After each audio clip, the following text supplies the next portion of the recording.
Viewer discretion advised.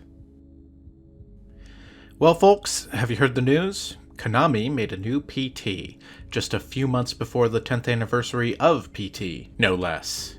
It's no secret that the Silent Hill franchise has been in a period of dormancy over the past 10 years, after Konami's spectacular, I can only describe it as a failed departure from the games industry back in 2015. Back in 2022, Konami announced a whole slate of new Silent Hill projects, all at once. A Silent Hill 2 remake from Bloober Team, the people who made Layers of Fear and The Medium. Silent Hill F, which seems to be the next mainline game, whatever that means, being written by the creator of the Higurashi When They Cry games. Silent Hill Townfall, a game being published by Annapurna Interactive, which Google Docs really wants to autocorrect to Downfall every time I try to write it. A new third Silent Hill movie is in production. Silent Hill Ascension, a TV series, live stream, game, thing. It's a TV show with a battle pass, somehow. The less said about Ascension, the better. The point is, Konami has no idea what they're doing with Silent Hill. They haven't for a long time. So apparently what they've settled on is just doing everything with Silent Hill. And just by the law of large numbers, one of these projects has to end up good, right? My money is on Silent Hill F being the good one. What was not announced in the relaunch of the brand back in 2022, however, was Silent Hill: The Short Message, a short game that was, at time of writing, announced and released yesterday, available for free on PS5 to accompany the new gameplay trailer for the Silent Hill 2 remake. This is a very canny move by Konami. Until yesterday, there has been exactly one video game released in the Silent Hill franchise in the past decade, and that game was PT. PT, short for Playable Teaser, was released for free on the PS4 store back in 2014 as a secret method of announcing the upcoming installment of the franchise, Silent Hills, which was of course famously cancelled, ending with PT itself being pulled off of the store. PT changed the landscape of horror games. PT was wildly successful and is still wildly beloved both by people who actually got a PS4 before the game was delisted, and by people who have just seen Let's Plays of the game online. PT has earned this mythical status in gaming, largely because of how quickly it was delisted and how relatively few people have had a chance to play it. PT was a trailer, a teaser trailer. It was an announcement for a game that never got finished, and somehow it became one of the most highly regarded and most influential horror games of all time. When Resident Evil 7 got announced, they did the same thing Silent Hills tried.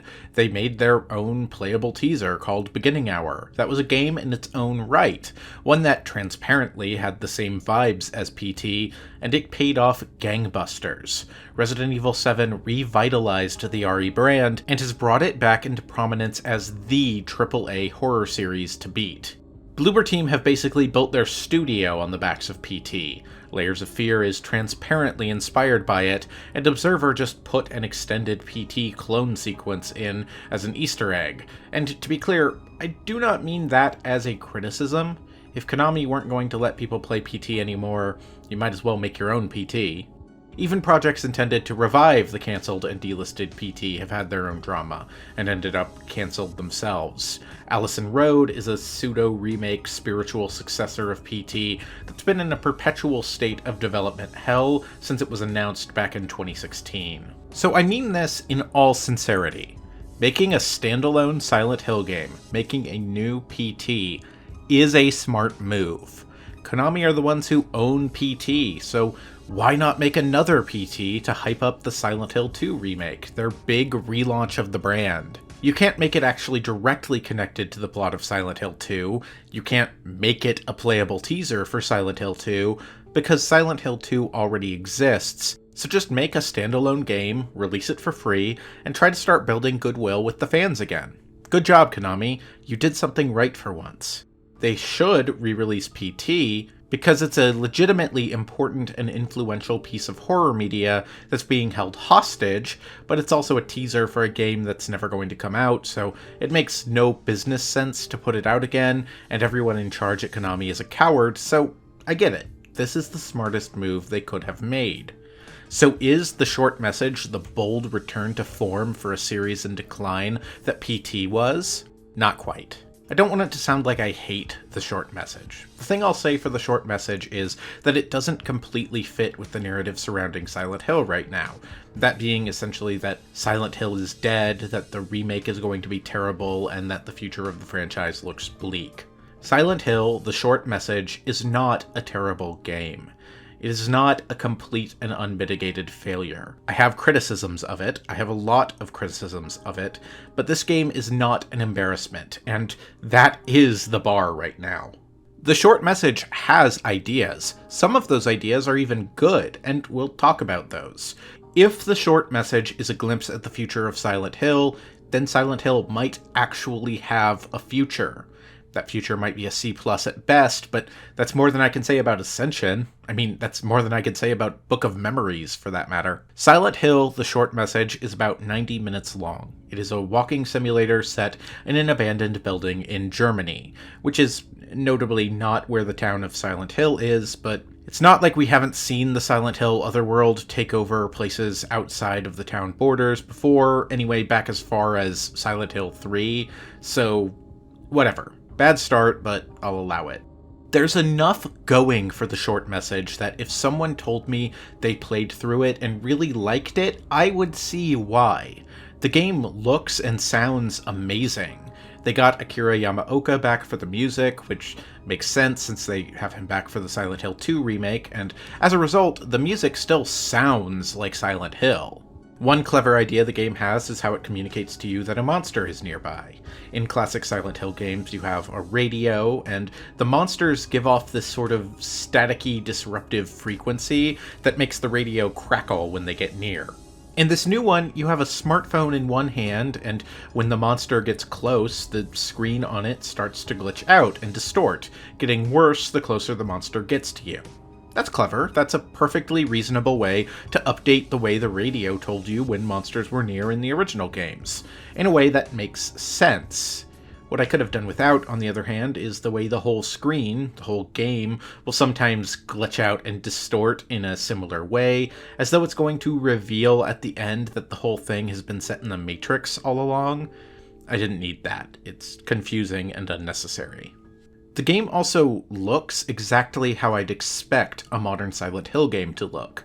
We see both the foggy, normal version of the apartment building and the rusty Otherworld version of it, and even the rapid transition between the two, and it all looks great.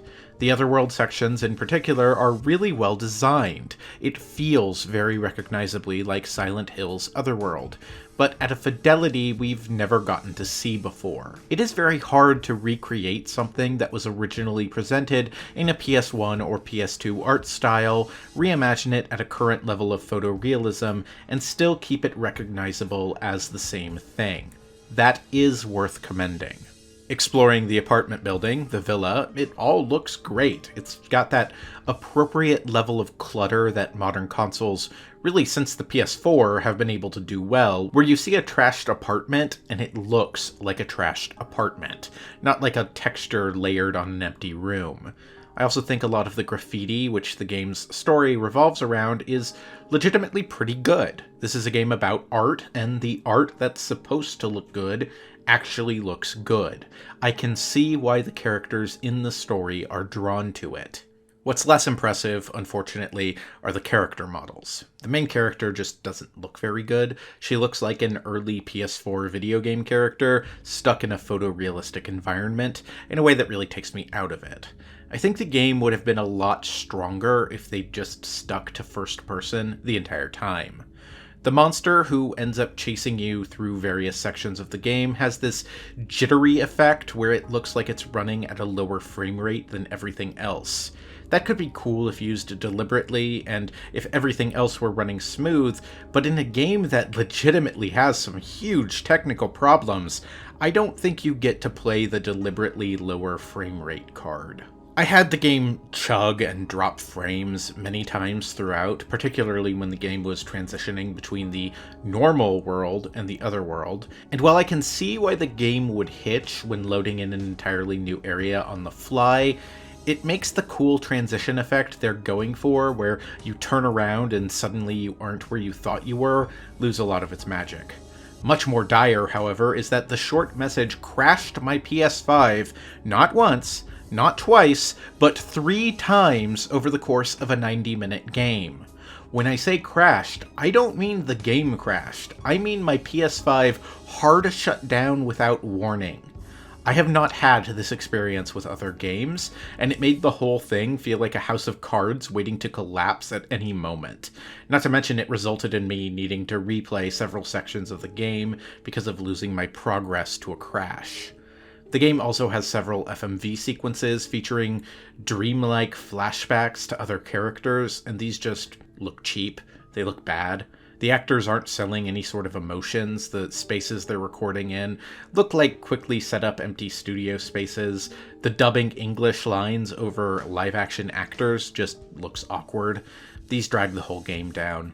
The voice acting is also all over the place. I think the main character's voice acting is fine, but I think Maya's is stiff, and the mother who you hear screaming throughout just feels completely out of place. The final gameplay sequence in the game, a lengthy chase sequence where you're running through a maze trying to find a series of items that unlocks a door while being chased down by the monster, is also not very good. Granted, the final gameplay sequence of PT was also pretty bad, a strange pixel hunt puzzle that was absolutely no fun to do, and people couldn't even reliably figure out how to beat for a good long while. But there, it was hiding a big reveal. The big twist that the game was a playable teaser for Silent Hills, so it was intended to be a roadblock on purpose. This gameplay sequence isn't hiding anything, and it's not hard enough to be a huge roadblock. It's just there. It's annoying more than anything. The thing that frustrates me most about the short message, though, is the way it is trying transparently to recapture lightning in a bottle, to just do what PT did again. PT's tricks are all on display here. You like looping through the same room over and over, but it degrades a bit each time? We've got that.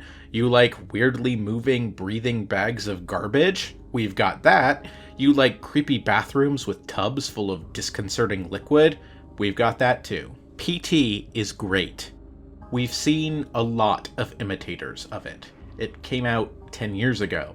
Copying the things PT did so directly, it feels like it misunderstands what it was about PT that was actually good, what it was that was actually special. PT wasn't scary because it had looping hallways, it was scary because the atmosphere was so thick, so oppressive, you could cut it with a knife. PT wasn't scary because it had a spooky ghost lady, it was scary because it got you in ways you weren't expecting. PT wasn't scary because it had all of these elements. PT was scary because it had vision. It was well directed and it felt fresh. Putting all these same elements in your revival, just doing PT again, feels like it misses the point of why PT was exciting in the first place. It feels desperate and hollow, like it's doing the things PT did because it doesn't have ideas of its own, and frankly, the only parts of the game that are scary at all are the parts where it's just doing PT again. It makes the whole thing feel like a pale imitation of a better game. It's the generic brand version. It's the PT your mom says you have at home, if you will. I think the story is the thing about the short message that works the best. I think there will be people who really like this game because of the story it's telling and the themes it's bringing up. The story of the short message revolves around 3 friends, young women named Maya, Amelie, and our player character, Anita. Anita goes to an abandoned apartment building called The Villa after receiving texts from Maya telling her to come find her there. As the story unfolds, as the relationships between these 3 young women are fleshed out, there are some interesting ideas here. The relationship between Anita and Maya in particular, and what you ultimately find out happened between the 2 of them, is interesting. The game is about a cycle of abuse. A parent hurts their child, so that child grows up and hurts their own child all over again, same as it ever was. That's a good idea to explore in a Silent Hill game. That's an idea I think Silent Hill is very suited to explore.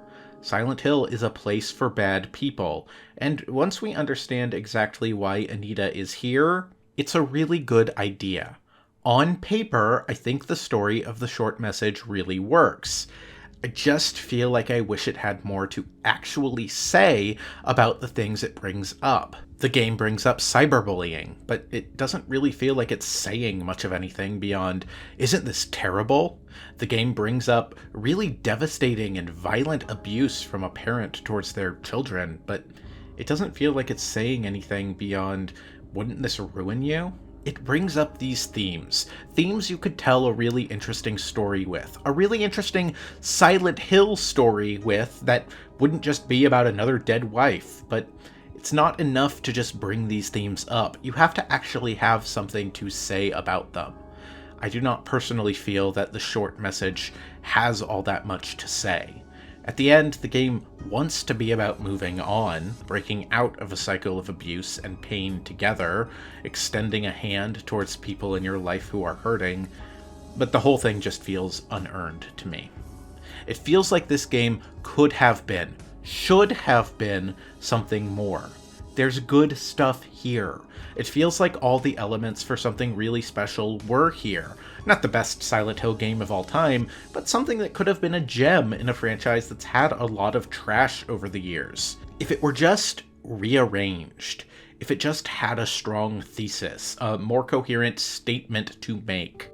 If the game had more of its own identity and didn't feel like it was trying to be Silent Hill 2 and Silent Hill 3 and Silent Hill 4 and PT all at the same time. But these elements just don't come together. You could do worse, God knows you could do worse. You could go watch Silent Hill Ascension, but it just ends with a game that feels empty to me. It's a real mixed bag, and sadly it's not the revival the Silent Hill franchise needs right now. The Silent Hill franchise stumbles forward, like it always does, and there's nothing to do for now but wait and see if it's going to trip and fall flat on its face. Thank you to my patrons and YouTube channel members who pledged $5 and above to help me keep the channel running. Strix 2031, Parker Malarkey, Rachel Aurelia, Sir Darkon, William, Cabbage, Emilia Anguiano, Brimstoner, Rekka, Florine, David Duran, Alex Smith, Picayune, Hakan Boyam, Pete Lee, Jake G, Nittind, Shiny Emptyhead, Lucas Craden, That's All, Alex, Bell Mage, Malachi Murphy, Dunio. 2 videos in 1 week? What channel is this? I'm still working on the Big Lies of P video. It is very long. I gave an update in my last video, and I wasn't expecting to put another short video out so soon, but this was an emergency. Konami made a new PT, guys.